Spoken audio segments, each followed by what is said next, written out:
अस्सलाम वालेकुम। आज मेरे पास टाइम थोड़ा कम है क्योंकि कल पेपर है और फोकस जो है वो मेरा आज कोई 4-5 घंटे ही मैक्सिमम रहा है।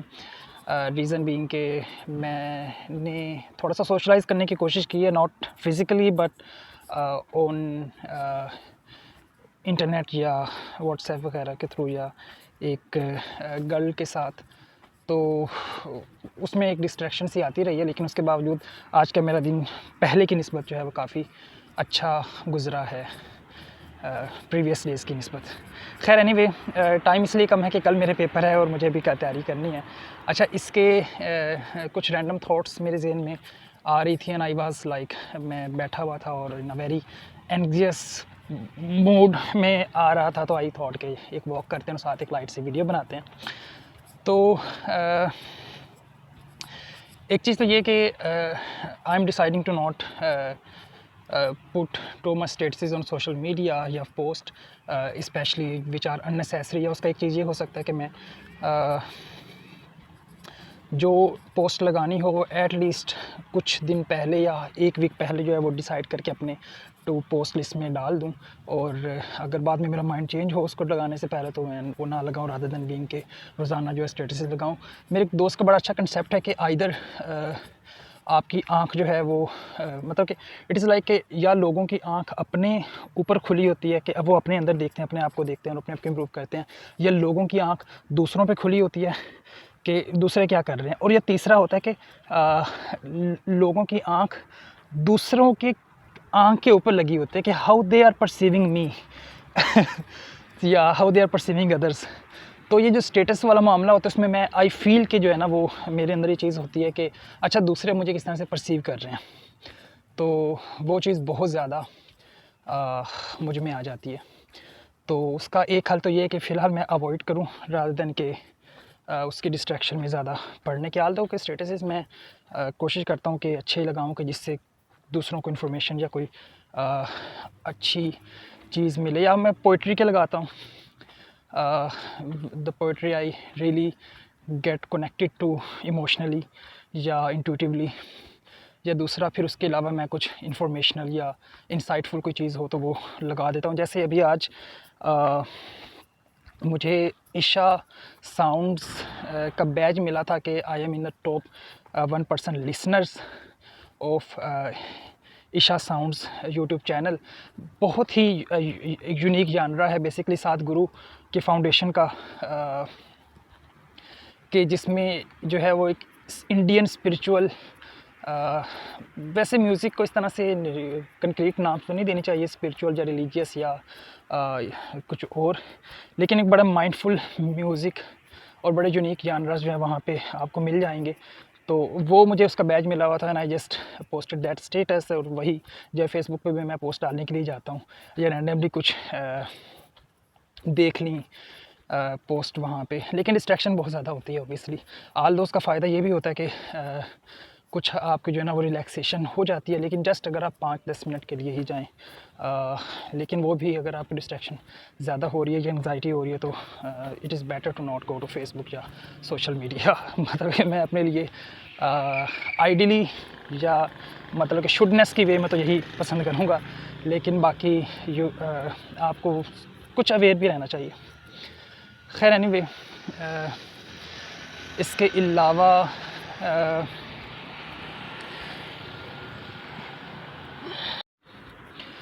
आज फिर मैं कुछ दोस्त से डिस्कस कर रहा था कि बेसिकली रैशनैलिटी और इमोशंस के दरमियान जो है बैलेंस जो है वो किस तरह से पैदा किया जाए, या ऑर्डर और डिसऑर्डर जो है आपका जो अपोलो और डायनेजियन जो एस्पेक्ट्स हैं उसमें।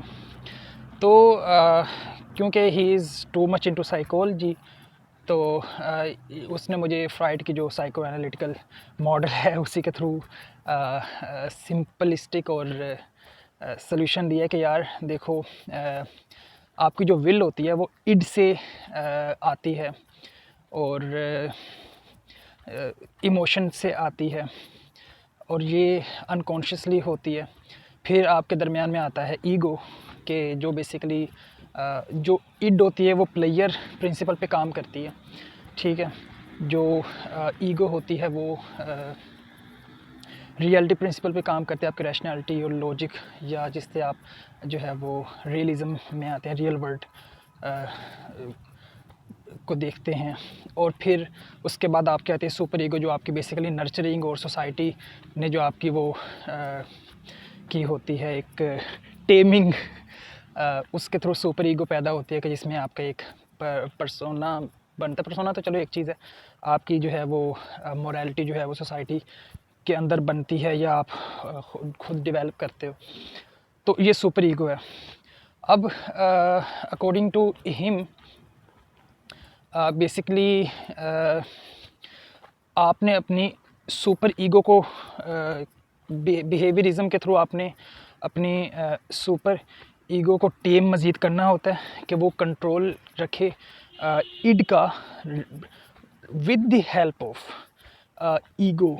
या बेसिकली ये वो एक जो हम नॉर्मल वोकेबलरी के अंदर ईगो का वर्ड यूज़ करते हैं, वो don't confuse those words with these academic words. तो आपकी जो वो रैशनैलिटी होती है, लॉजिक होती है, उसके थ्रू आप उसको अपने इमोशंस को कंट्रोल करते हो। और इसमें दो चीज़ें आ जाती हैं। जिस तरह से एक फ़िज़िक्स के अंदर स्प्रिंग जो होता है उसको आप जितना दबाएंगे उतना ही उसके अंदर पोटेंशियल होगा कि वो उछल के जो है वो उछलने की फ़ोर्स वो पैदा करे। जितना उसको आप दबाएंगे उसके अंदर उतना ही पोटेंशियल होगा मज़ीद जो है वो फुदकने का। तो सप्रेशन जो है उसको फ्राइड जो है वो क्या उसे कहते हैं, एडवाइस नहीं करता। उसकी जगह आप दो चीज़ें कर सकते हो, या तो आप उसकी एक्सप्रेशन कर सकते हो, या उन इमोशंस की जो आपके प्लेयर प्रिंसिपल से इड से आ रहे होते हैं, उसमें आपका जो जितने भी आप बायोलॉजिकल या इमोशनल नीड्स हैं आपकी वो शामिल होती हैं, जो पर्सनल आपके जेनेटिक लेवल पे या आपके अनकॉन्शियस लेवल पे जो भी आपकी नीड्स होती हैं। अच्छा, रिगार्डिंग द मैटर ऑफ कि अगर आप उसको इड को सेटिस्फाई नहीं कर सकते, वो चीज़ें आपके लिए आइदर उसकी एक्सप्रेशन उन इमोशंस की आपके लिए नुकसानदेह है या आपका टाइम वेस्ट कर रही है, तो फिर there is a concept of sublimation. Sublimation ये है कि आप उन इमोशंस को, उस विल को चैनलाइज करते हैं किसी प्रोडक्टिव एक्टिविटी के अंदर। मेरी बात हो रही थी एक वुमेन से, शी वाज ऑफ 40 ईयर, और उनके जो हस्बैंड है वो उनसे भी काफ़ी बड़े हैं, और उनका एक बच्चा है less than of 10 years of age. तो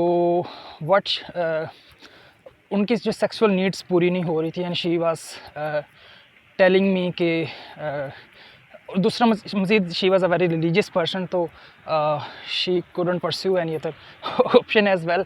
तो what was her coping principle was कि वो उस अपनी सेक्सुअल फ्रस्ट्रेशन को और उस विल को चैनलाइज करें बच्चे की मज़ीद बेहतर ग्रूमिंग के अंदर। तो that's what she was doing. तो दिस इज़ कॉल्ड सब्लिमेशन।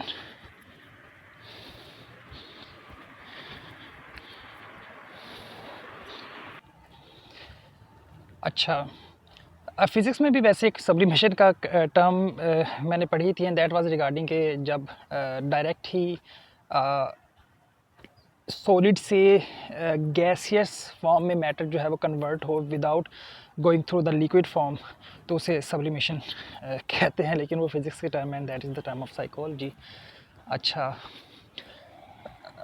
इससे याद आया, there was a problem in academia, उसका मेरे जहन में टर्म अभी नहीं आ रही, I am very bad in recalling reminding you again, which was के जो टर्म्स हैं वो हर एक जो साइंस की फील्ड है या एकेडेमिया की फील्ड है या इवन उसकी जो सब फील्ड्स हैं उसके अंदर टर्मिनोलॉजी जो है वो एक ही वर्ड जो होता है वो डिफरेंट उसकी डेफिनेशंस होती हैं, और इस तरह से बहुत ज़्यादा एक बैरियर्स होता है इंटर सब्जेक्टिव आपको फ्लोट करने के लिए।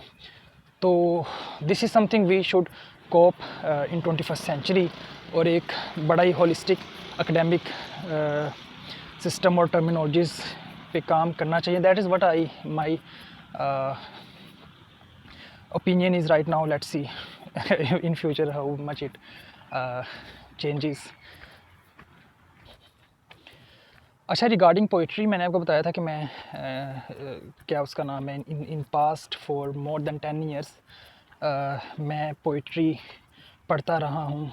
और लेकिन बहुत कम मैंने जो है वो मैं अगर अभी राइट नाउ टू बी एनेस्ट बताऊँ, अपने अपोलोनियन एस्पेक्ट को डोमिनेंट रखते हुए, तो मुझे ये फ़ील होता है कि although it changes me a lot, specially मेरा जो इंट्रोवर्टेड फीलिंग का एस्पेक्ट था, इंट्रोवर्टेड इमोशंस का जो एस्पेक्ट था, लेकिन इसने मुझे बहुत जो है वो चीज़ों में डाउन भी रखा है.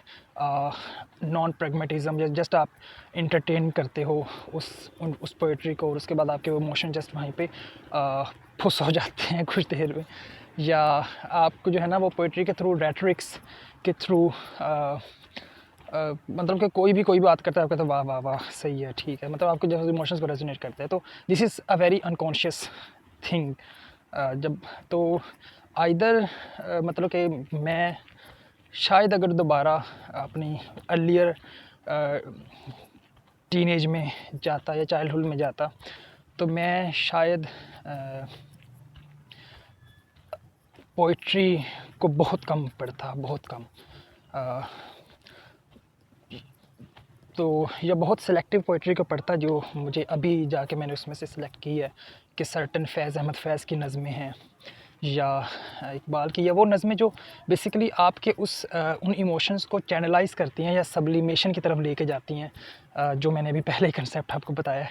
तो जस्ट वो नज़में मैं पढ़ता, लेकिन मुझे कौन सिलेक्ट करके उस वक्त देता. तो शायद मैं दोबारा अगर प्रीवियस टाइम में जाऊँ तो पोइट्री को बहुत कम कर दूँ.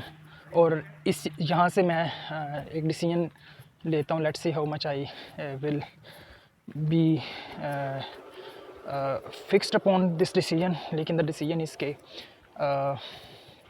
मैं अपने पोइट्री को, मज़ीद न्यू पोइट्री पढ़ने को और प्रीवियस पोइट्री के स्टेटस लगाने को या सुनाने को कम से कम करूँगा in the future. I don't know how far, लेकिन that is what I am deciding for now, maybe for a few years at least. तो उसकी जगह वही जो उसको I need to sublimate that to focused research और logical epistemic understanding.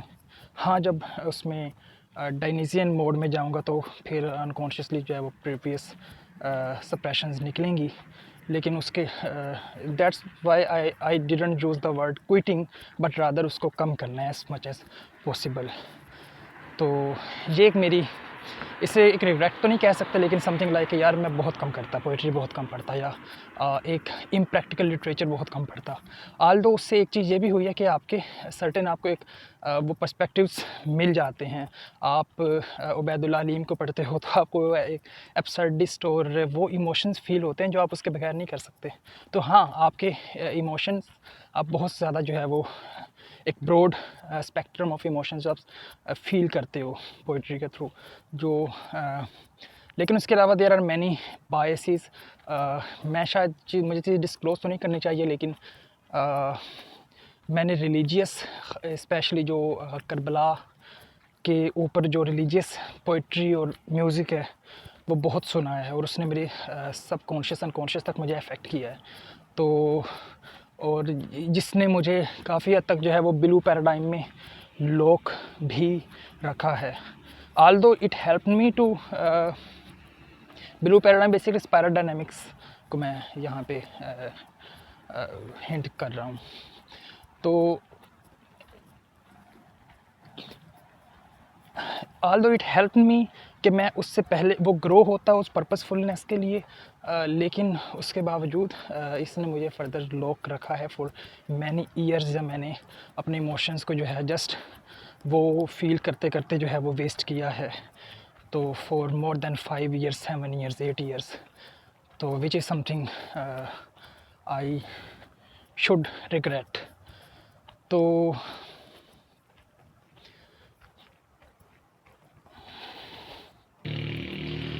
अच्छा, एक फ़ाइनल चीज़ ये कि मैं ये अपनी थॉट्स इसलिए भी वीडियोस के फॉर्म में public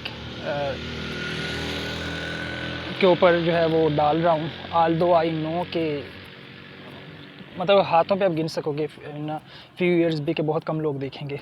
I know this thing. लेकिन कोई भी मेरे क्लोज़ फ्रेंड अगर इसे देखेगा और वो ऐसे ही अपने लेजर टाइम में सुनेगा तो वो मुझे इस पे एडवाइस कर सके या मतलब कि जिसे कहते हैं आपके I am not an individual, I am part of the whole collective world.